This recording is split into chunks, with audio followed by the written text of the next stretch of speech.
You're watching Public Comment every Thursdays at 8 a.m. The live stream. Detroit is different and Bridge Detroit. Local politics of Detroit.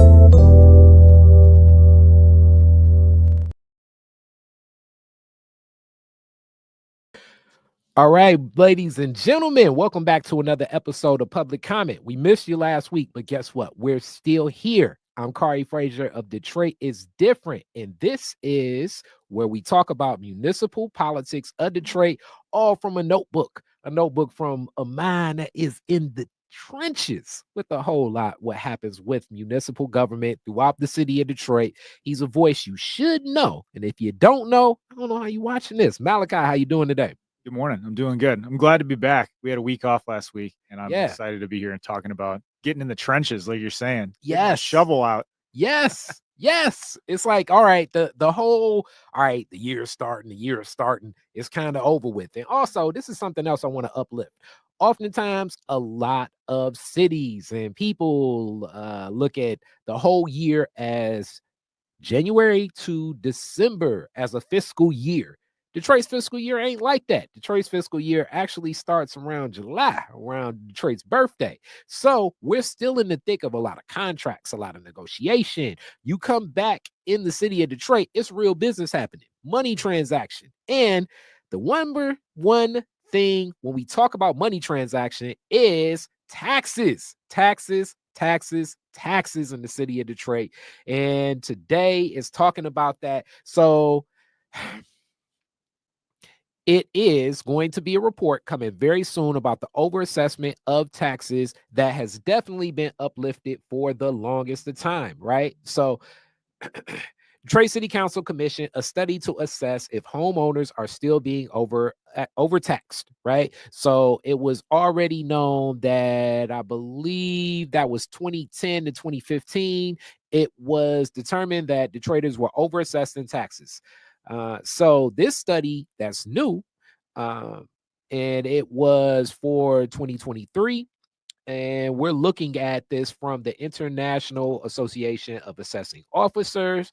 The review is underway and a report should be delivered soon. And the cool thing about this report being delivered soon is if you feel you're overassessed in taxes, it's a very short window from February 1st to February 22nd where you can contest whatever your tax bills are, right? Short window. And if you ever go down to the tax assessor's office, it's interesting. Almost a lot of it's moved down to the first floor because it's that many people interacting with what's happening with people being overassessed in taxes. And we already are aware that Detroit has the largest tax rate of any municipality this large anyway. With that being said, a lot of people like Detroiters for Tax Justice and many others are saying that Detroiters are still being overassessed. It was an independent study done through the University of Chicago that said, hey, Detroiters are still being overassessed. A lot of this is going on in motioning. Corporate counsel, meaning the attorney on behalf of the city of Detroit from the executive office, so you can kind of look at that in the wheelhouse of the mayor, Conrad Mallett Jr., says that, first off, this study should have never happened. It's illegal. You need to allow the auditor to step in for this and the chief financial officer to assess this, that these people both rebutted against the University of Chicago study. So I'm talking. Malachi wrote the story. Malachi, fill in some of the blanks of where I'm going with all my talking. Yeah, so we're talking about a couple different studies, but here's really what you need to know, right? People have been coming to city council for years now saying that they were still being overassessed. The University of Chicago did some reporting a couple years in a row, actually. The last one came out in 2024. And their research suggests that the lowest value homes are still being illegally overassessed. They're inflating the assessed value or mistakenly inflating the assessed value. And that means you're paying more in taxes than you should, right? The Duggan administration has said that they fixed the problems that caused that 600 million, collective over taxation over a period of a couple of years. So the city council is kind of stuck in the middle, and they're saying we've got researchers, we've got people who seem to be pretty qualified, know what they're talking about, who've researched this and say that there's a problem, and the administration is saying no, there's no problem. So the council decided to hire a third party, an independent auditor, to take a look at this and kind of settle, the debate basically. And it was done as part of a series of reforms that were passed at the very end of 2023. We probably talked about it on this show. You might remember. Hmm. Yep. A lot of folks came down to city council to push them to pass this. They had signs and banners calling on the Sheroes, all the female members of the council, plus Coleman Young, voted to pass these reforms. Um, and basically, the independent audit, this third party, which is not supposed to be biased because the administration seems to claim that there's like some political bias going on with some of the University of Chicago's research in the activist community. Um, this new study will help the council identify properties that are being overassessed and then make that appeal to the board of review, which, there's a process by which if you feel that you've been overassessed, you can appeal that assessment. It's kind of like a court process, but there's a very limited window to do it. Basically, you have a little bit less than the entire month of February. It's like the Yeah. 22nd is the last deadline. So this Yeah. report is really important because it needs to come out now so that the city council can then take it and basically bring those cases to the board of review, and they have only a couple weeks to do it.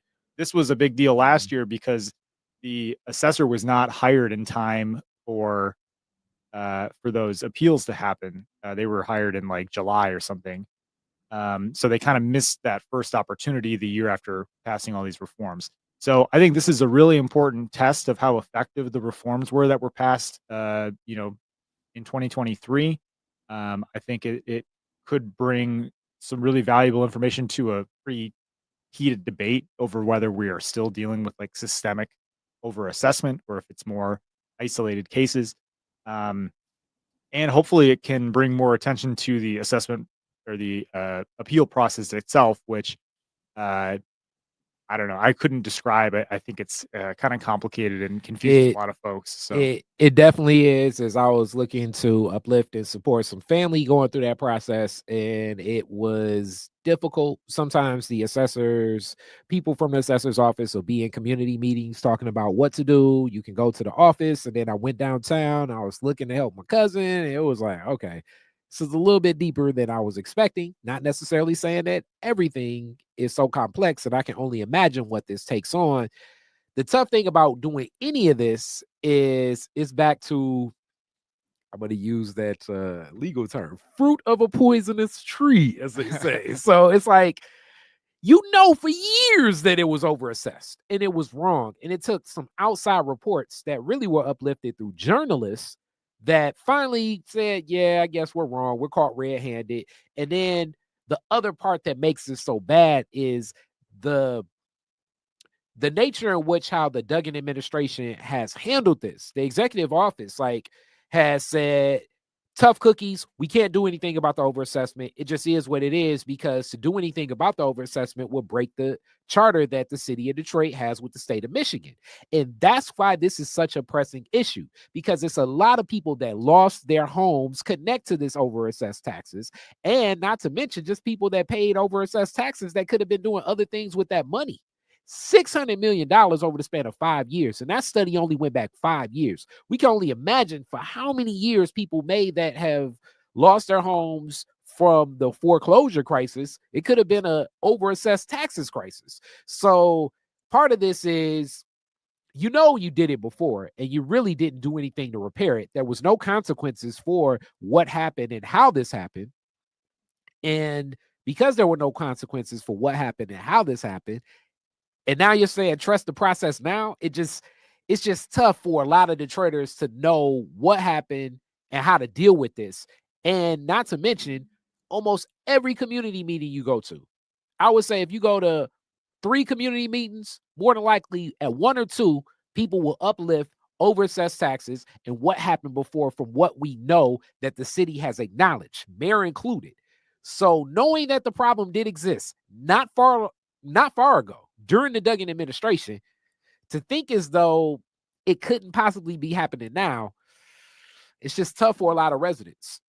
I know people get frustrated with government too, where they're like, you need to do another study of this to take action. But this is Yeah, kind of how it works. Sometimes you need verifiable information for the as council they to move say. forward. And that's what's been tricky about this University of Chicago thought that they provided that, but the administration has been able to basically ignore that research that's come forward. So that Yeah, that led to this need for an independent third party.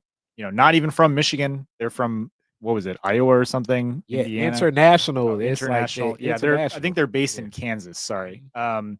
So hopefully there can be no aspersions cast on whatever they see. And I'm very interested.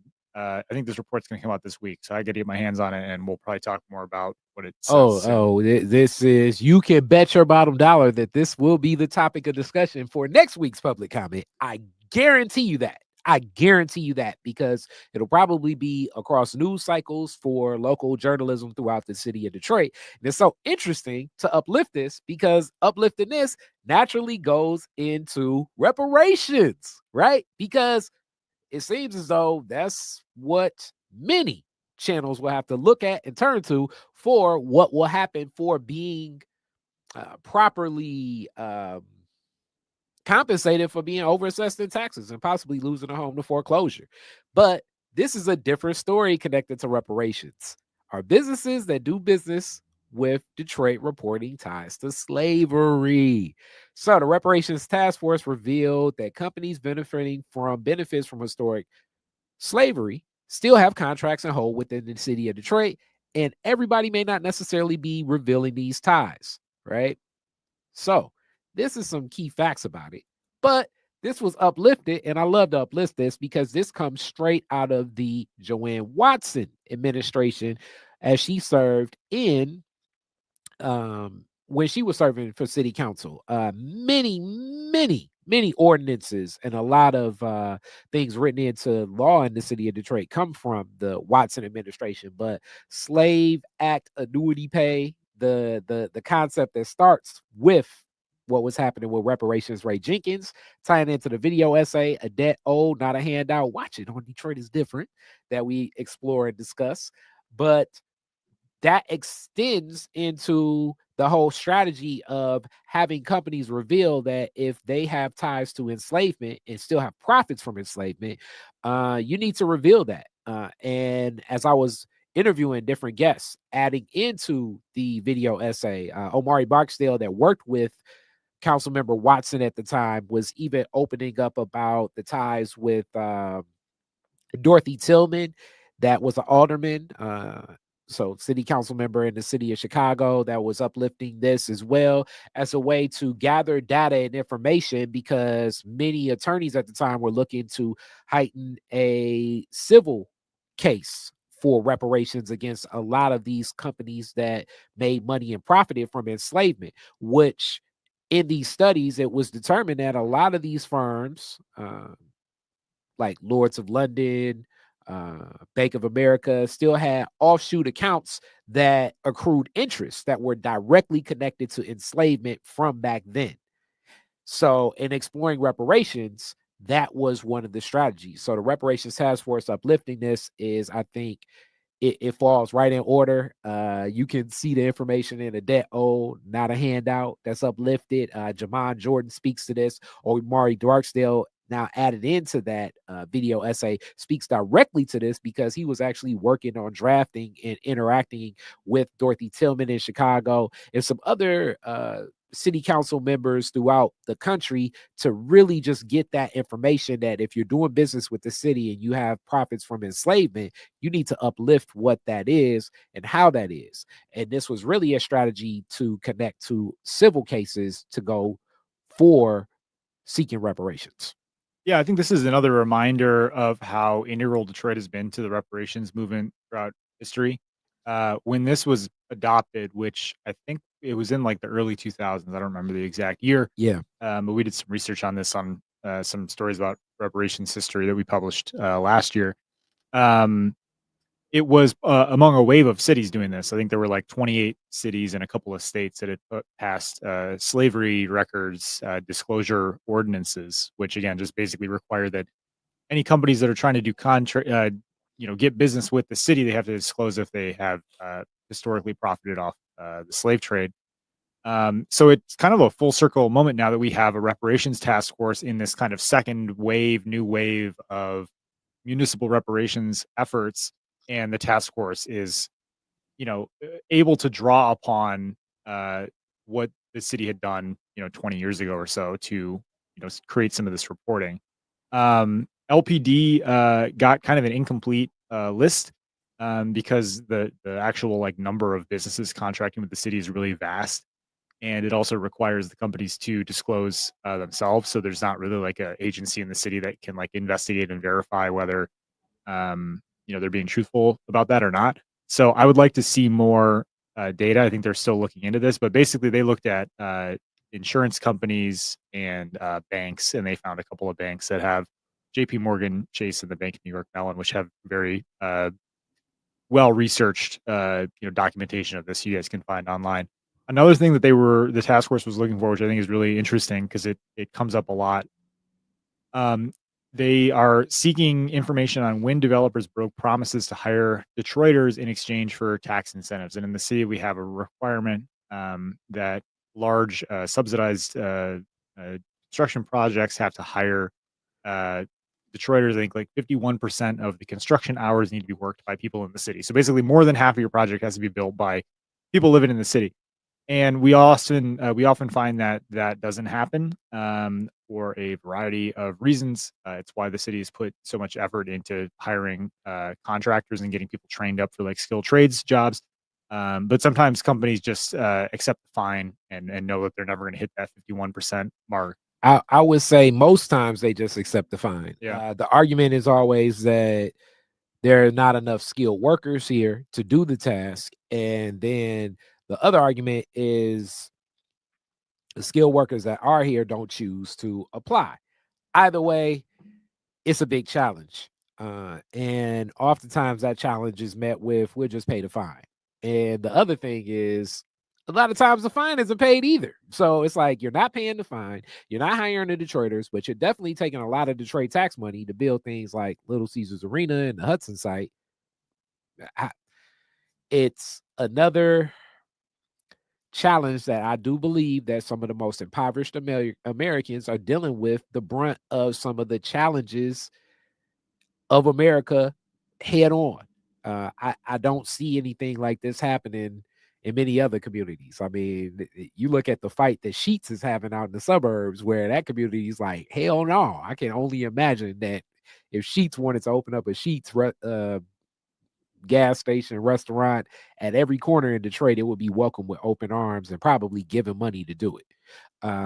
And these are the realities that I do think put more stressors on just being in Detroit. Can you speak a little bit to the CREO office? Because I do believe that that was part of the CREO office. It's their job. So the city, the civil rights office is required to track this, and there's a dashboard online that you can find. I've got it linked in the newsletter, and they have these stats on, which projects have. I mean, it's got basically a breakdown of all the projects, and I included a couple of these just to show how widely it can vary. So the Pistons Performance Center in New Center, 10% of their construction hours were worked by residents. Michigan Central, big project, had 31%. Hudson Site, 40%. So, three pretty significant development projects that have happened in the last couple of years. None of them have hit that 51%. Yeah, especially that Pistons Performance Center, man. That's a zone 8. Like, but I know those people need jobs. CREO doesn't have the ability to really enforce this. It's just their job to track it and collect the fines. And there was a debate. I should have done a follow-up story. I said in the back of my head for a long time. There was some debate over whether those fines were being properly fined, I guess, for lack of a better term. The city didn't seem to be collecting the money that they should have from these businesses, and there was going to be some changes done to make sure that money was being collected. And I actually don't know what happened with that, so I need to follow up on it. Oh, I can only imagine. So with that being said, you all kind of already got a preview and trailer for what next week's public comments going to be. We're going to be talking about this assessment report, and when you get it, send it to me too. I want to climb through a little bit of this. We'll put it up online. I'll find a way to. We have a document cloud that basically has everything that I link. I try to upload so you can see it yourself. Sometimes the city links get broken.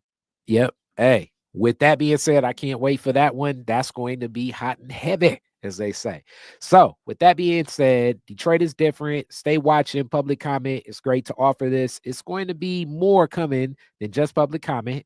New show, Detroit Next, will be coming soon in partnership with Bridge Detroit and Detroit is Different. But also public comment's going to expand. It's already some photos, the new looks and stuff. I'm just waiting for the new project to start. So you're going to see a new look for what's happening here. You may see some clips up online too. So let people know. Public comment is where you can find out the beat of some of what's happening with city council every week, and not just city council, even other things. Well, we're probably going to talk a little bit of state pretty soon too. Malachi, let the people know. BridgeDetroit.com is where you can find all reporting. It is free. We have no paywalls, so all of our information is for the public. My city council notebook comes out Wednesday mornings. You can sign up on our website to get that in your email inbox. It's also published on the website as well if you don't want to check your email. Yeah, I mean, we're a nonprofit newsroom here trying to just serve the people. So let me know what you want us to be looking into. We try to be responsive to the community. And I don't know. This is a show that's driven by people. So I really need people to help me understand, what issues are important to you. But I'm always watching city council. We're watching big political battles this year for the mayor's office.